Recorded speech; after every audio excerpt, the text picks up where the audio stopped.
Hey everybody, this is Grace, and what's on my mind today is what it's like for a person, could be, for a person who is surrounded by,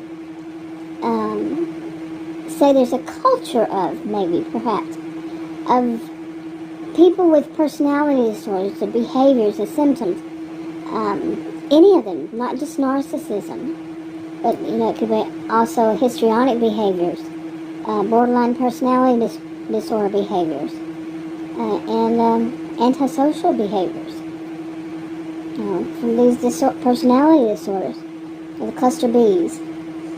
Those behaviors, when they're surrounded by people who really express those symptoms, what is life? Could life be? Could. It's not a one-size-fits-all kind of thing. Some people may be better, more capable of dealing with it, but I kind of wonder about that myself, for how long? Like I say, I live in what I call Narcissism-Ville, jokingly, because there is no such place as Narcissism-Ville.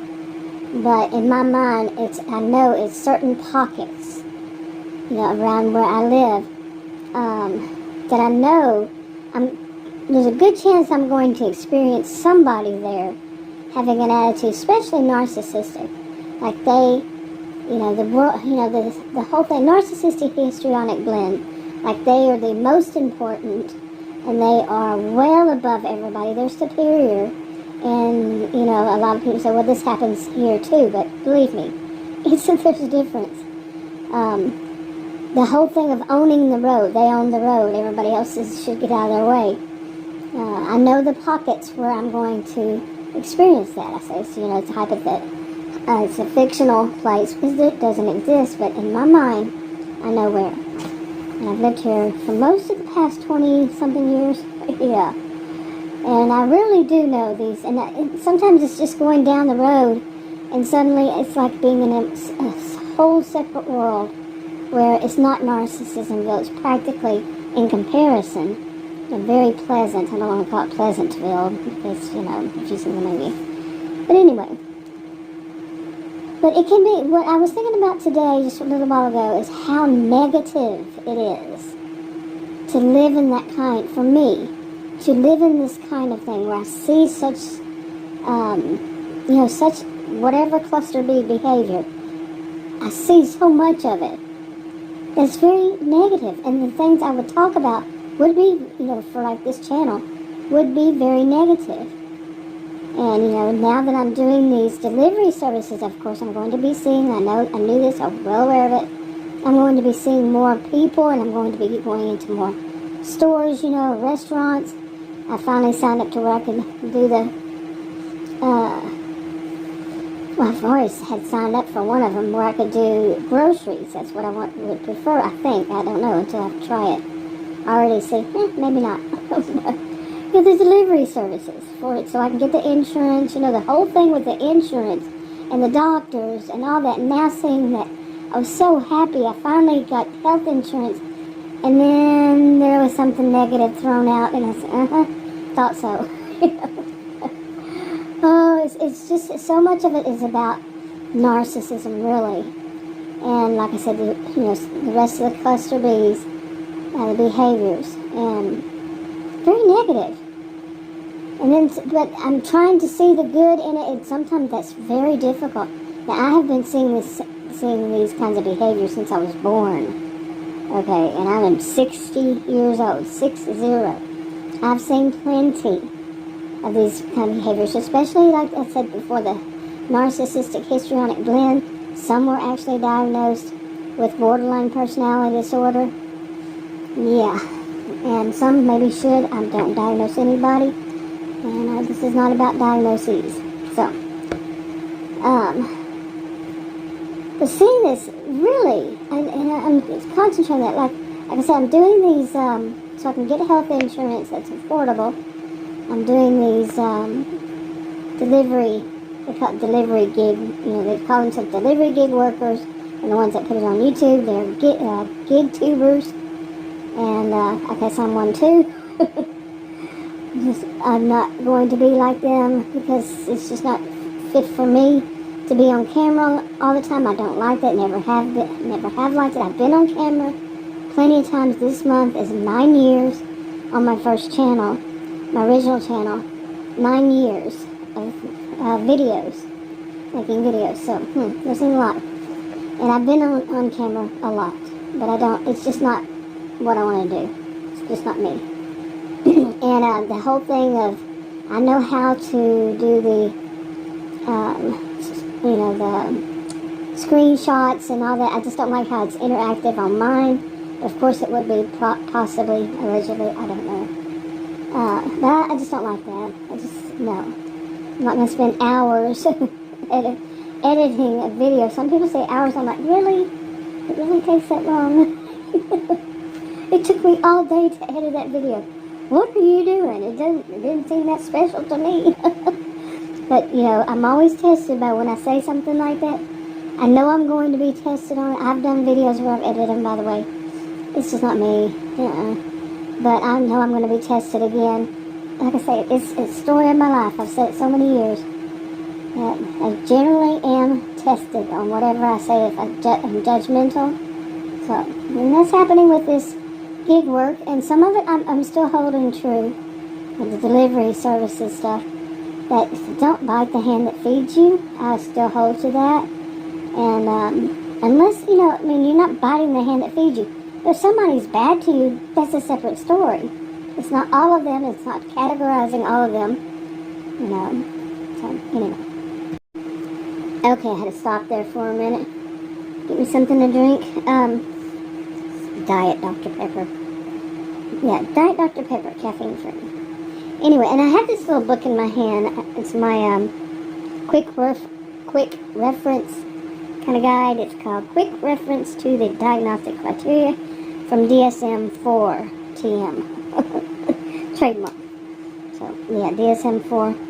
But anyway, and it reminded me of something I wanted to talk about, and it was that about culture. I have before, I have in the past about culture, that sometimes what we think is arrogance or narcissism might not be, especially if it's a separate culture, it's a different culture from your own, and your own that would be seen as narcissism might not be seen in the other person's.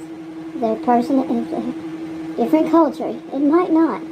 Like there's some people that, I think what I mentioned in the past was like some men, I know the men are taught to walk very straight with their chest, their shoulders back and their chest out, and even their midsection out. Even if they've got a larger midsection, it's a certain way they're supposed to walk.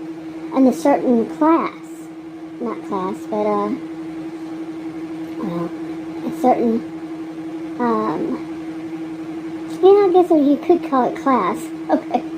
But they're supposed to do this because that's part of their culture. And if they didn't, and within their culture, not everybody's, within theirs, they're basically disrespecting themselves and their family.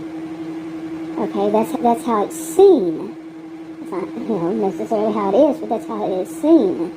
If they don't walk this way, well, to other people that don't have that kind of culture, they look at it as such arrogance.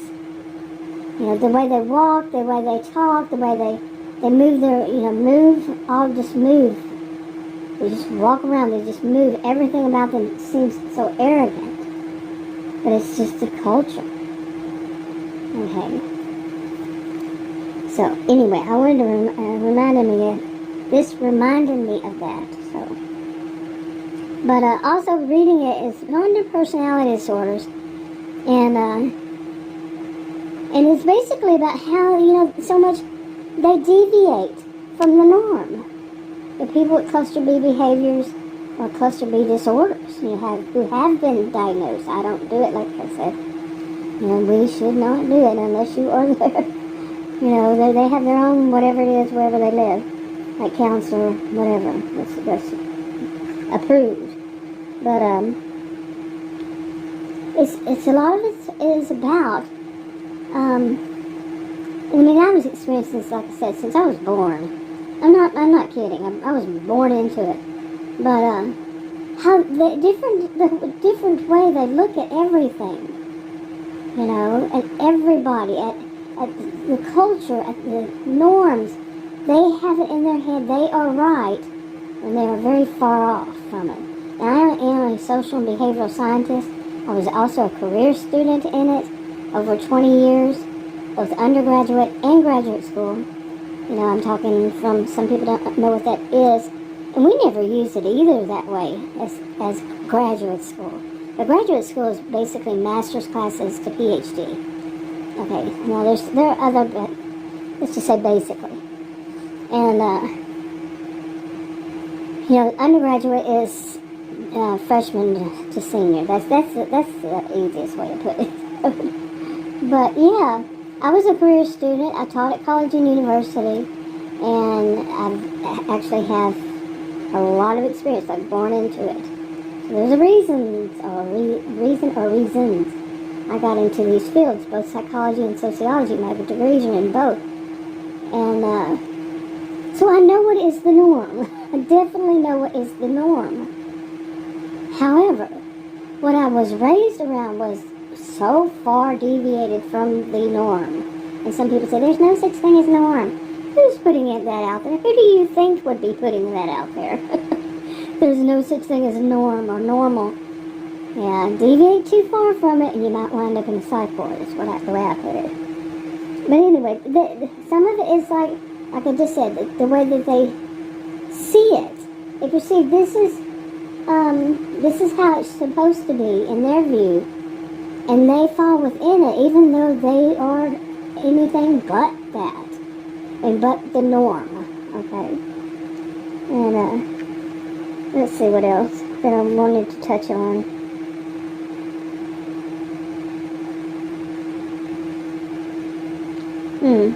Impulse control. Oh man, now that's one of them. I personally have seen in those who were diagnosed or those who are similar to those who are diagnosed, and their ways of being with borderline personality disorder. Okay, I'm not saying they are the ones that haven't been diagnosed, but their behaviors all around are very similar, and impulse control is one big problem for them. I mean, a person could be in real grave danger, and if they were throwing a temper tantrum at the time, one of their, like the Tasmanian devil, that's the way I look at it, kind of temper tantrums, and that they just don't have any control over them. At one point you would think, okay, like some of us, if we're angry or upset about something, and then something dramatic happens, traumatic, something that requires us to stop and pay attention to that one thing. The person stops and pays attention to that. But these are ones who do not. They will continue on their rampage, their rage. They would, and then when it's over, you'll hear them say, "I didn't do that." You may. They're not all the same. One size doesn't fit all. But then it's like an expression would be, the way some people express it is, they lost it. They just lost it. And they just can't, I'm in my mind I'm thinking like some kind of little emergency happens, like if, say, somebody was having one of these rages, a husband against a wife. In the background there was a child, and at that moment that they were raging, they were having this fight like that, like dad was raging. And the child fell off a table, got on a table or something. I'm talking an infant, or a toddler, and fell off and hurt themselves. The mother would probably be able to stop and walk and take care of the child. But the raging parent, whichever one's raging, let's say it's a father, might just keep raging. And that would be even more. They would add to their rage and their, what they're yelling and is throwing a temper tantrum, an adult temper tantrum, really. Sometimes, but sometimes it's just pure abuse. The words, the terminology they use, all of it is just pure abuse. Now, my own personal experience, in my life, is when they're doing that, a lot of it's projection, and more than anything is that somebody said something really negative to them, and really just, like their boss, the whole thing.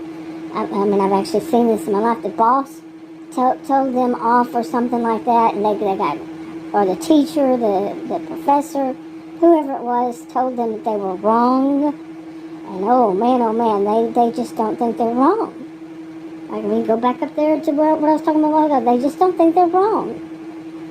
And for somebody to care to tell them that they're wrong, you see? No, to them. So then they just rage. And they take it out on somebody who's innocent, or it could be just some stranger, seriously. It could turn into road rage, some stranger. Whatever it is, it's just, they do it, and it's like they have total lack of control over themselves. That's not an excuse. In my book, some people would say, well, it is. And I want to do a whole video about people being told to feel sorry for people. And I was up to discount it, but there's such a fine line here. I mean, such a fine line. Oh, a whole separate video or mini. But anyway. But and also interpersonal functioning, it says, it's on page 275 if you have one. but so many other things. I'm reading here. But it can affect them in their lives. But what about the people it affects? That's what I want to do in that video. What about the people that it affects? Okay, that person's behavior. Like I said, me living in what I call Narcissism-Ville. What kind of damage has this done on me? Me growing up in it, seeing it my whole life. But how often do we hear people talk about what effect it has on the people around them? I mean, I was thinking a while ago, something I was watching, they were saying, well, that seems like a narcissistic person trying to, something like this. The terminology has gotten out there, narcissism, and people use it like, I don't know. But, the terminology is out there, but the whole concept of what happens to the person or people in that person's life, that narcissistic person's life, what happens to them? Okay, well, really, that's not a one-size-fits-all, but I really do think that's something that needs to be out there by people who have the qualifications needed to put that kind of information out there of what could possibly happen. What could be the result? I mean, I'm an example of what could be the result.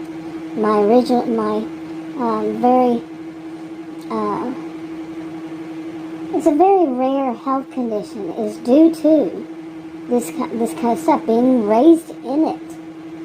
Okay, there was thought back when I was first told about it. I'm not going to mention it. I had before, but I don't want to anymore. In 1998. I was first diagnosed with it by an endocrinologist, and I've said enough on that. But, yeah, and one of the things it was due to stress. I mean, traumatic, childhood trauma, or stress, neglect, okay, which is abuse, or some kind of abuse, on and on, these kinds of things. And, that's one thing that could, and does it ever go away? Mine didn't. Okay, mine was too risky to operate. All this kind of stuff on and on. Mine didn't. And every moment, every day, practically, I have to think about it.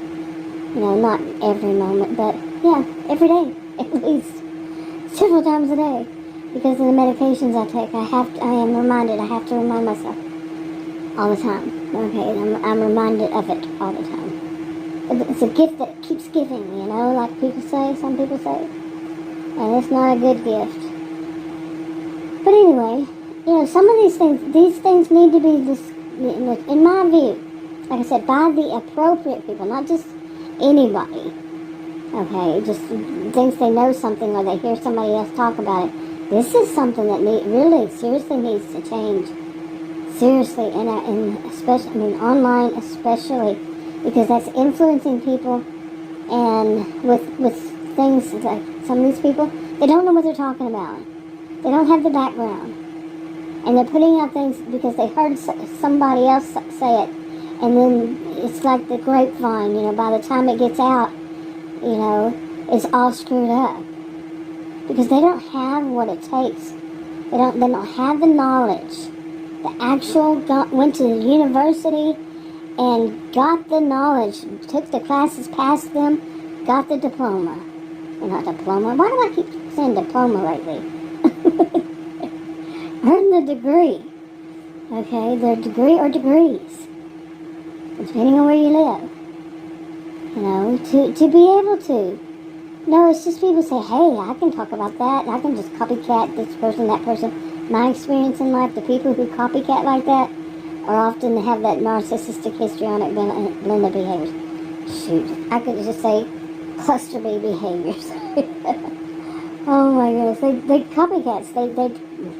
What I have seen that they cannot think for themselves. They can't, and stuff like that. They just copy. Sometimes I think I even said one time, but I shouldn't say that because there's people out there that say if they hear one person does one thing, then all people to them, there's an all word, then all of them do that.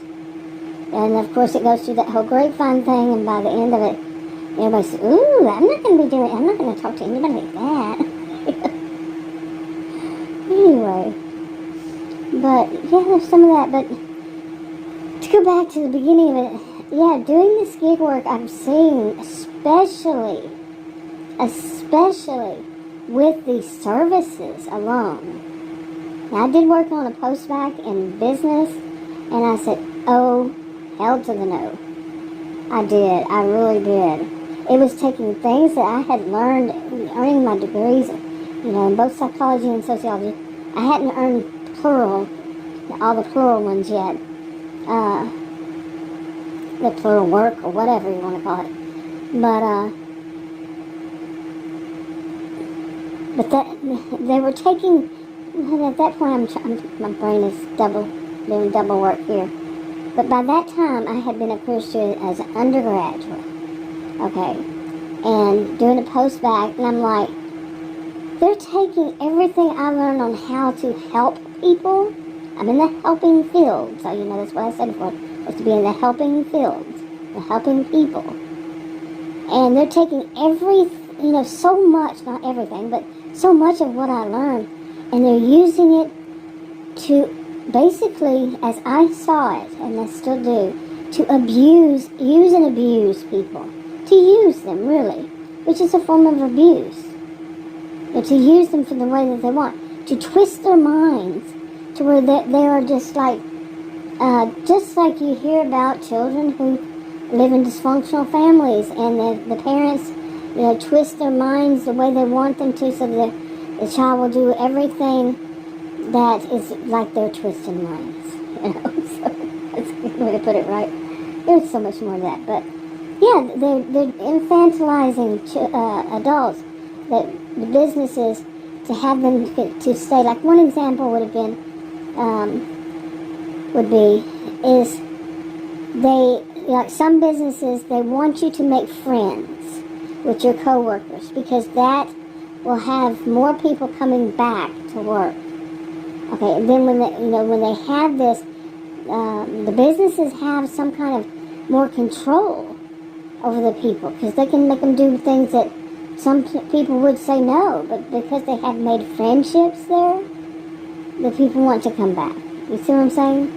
If they didn't have any friends there, they would say, screw this job, I'm out of here. But because they have developed friendships there, they would say, okay, well, I'll take a little bit of that, but I have my friend, I can depend on them. We go to lunch together and we can talk about it and stuff like that. You see what I'm saying? But they were teaching how to do that, how to manipulate their staff, their employees, how to manipulate them to do things that people generally wouldn't do. And that was so psycho. Yeah. So I said no thank you and walked out and started working on a master's and a PhD concurrently. Yeah, then I got burnt out real bad, big time at some point. But my master's is in sociology. And sociology, oh man, you have to study a lot. It's not just sociology, it's not just sociology, psychology, philosophy. Those are the three main ones, but you also have the history, the government, even a little bit of law.